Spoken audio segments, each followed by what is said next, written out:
Primary market investors are spoiled for choice as three companies are collectively looking to raise about 21,000 crore rupees via initial share sale this week.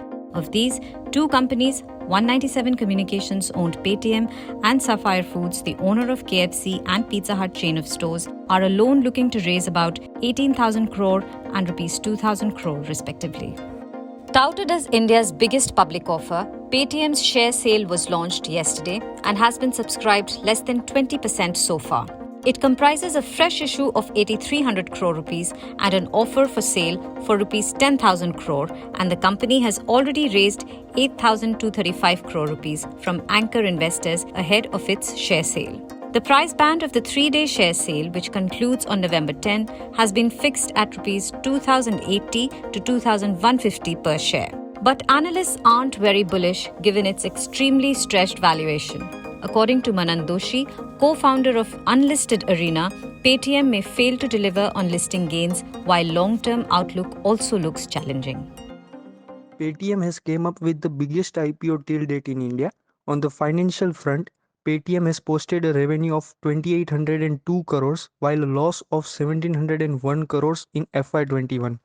I do not find the revenue growth exciting. The company has narrowed its losses mostly by constricting its marketing and advertisement expenses. Amongst all these recent startups, Paytm is an ideal example of well-diversified businesses, but it lacks clear leadership in almost all the segments.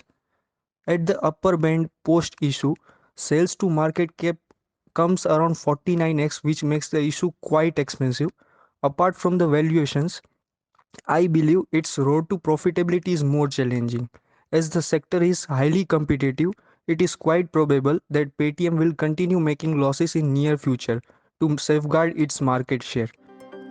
On the other hand, Sapphire Foods is planning to raise rupees 2,073 crore through its public issue at the higher end of the price band of rupees 1,120 to 1,180 per share. The company will launch its IPO today and the issue will close on November 11. Its valuation is around 7 times FY21 sales, which is lower than recently listed Devyani International, 14 times FY21, Westlife Development 9.3 times, Burger King 12.5 times, and Jubilant Foodworks 15 times. Let us go to Ajit Mishra, VP Research at Religare Broking, to have an overview of the company. Sapphire stands to benefit from the positive industry growth trend given its substantial market presence and the scale, and moreover its strong relationship with the Yum brand and the continuous focus on delivering a great consumer experience bodes well for the company. And at the same time, the company aims to accelerate the conversion from the unorganized food services and also look for the inorganic growth opportunities. But at the same time, the financial performance has not been good as the revenue growth has declined, and the company has also incurred losses in the last 3 financial years. So while the long-term growth looks promising, but a turnaround in the company's financial performance would be the key monitorable. Against this backdrop, which IPO looks best for listing gains and which one might offer good returns from a long-term perspective?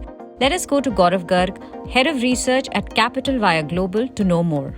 Paytm has got a very diversified business model on the bank of the digital transaction ecosystem that it built. It has got almost 35 crore customers as of now, of which around 5 crore are active customers.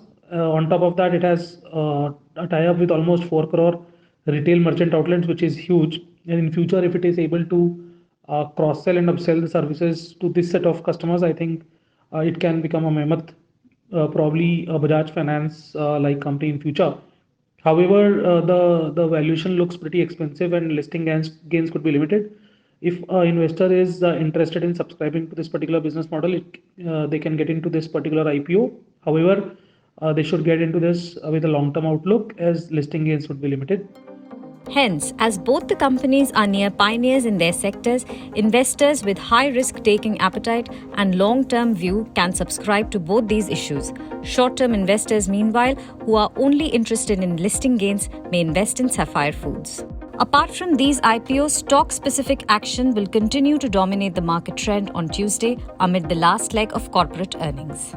Among the 160 companies that are set to report their September quarter earnings today, the prominent ones that will be on investor radar include BHEL, Hindustan Copper, M&M, and Petronet LNG. FII trends over the next few days will also hog the limelight as the stock exchanges and the other market infrastructure institutions have come out with a roadmap for the implementation of T+1 settlement cycle.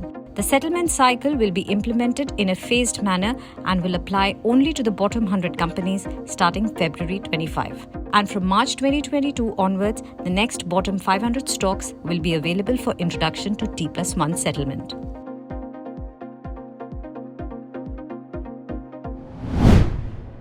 If you like this video, share it and subscribe to Business Standard. For more news, views and insights, log on to www.business-standard.com. Do also follow us on YouTube, Twitter, Facebook, Instagram, Telegram and LinkedIn.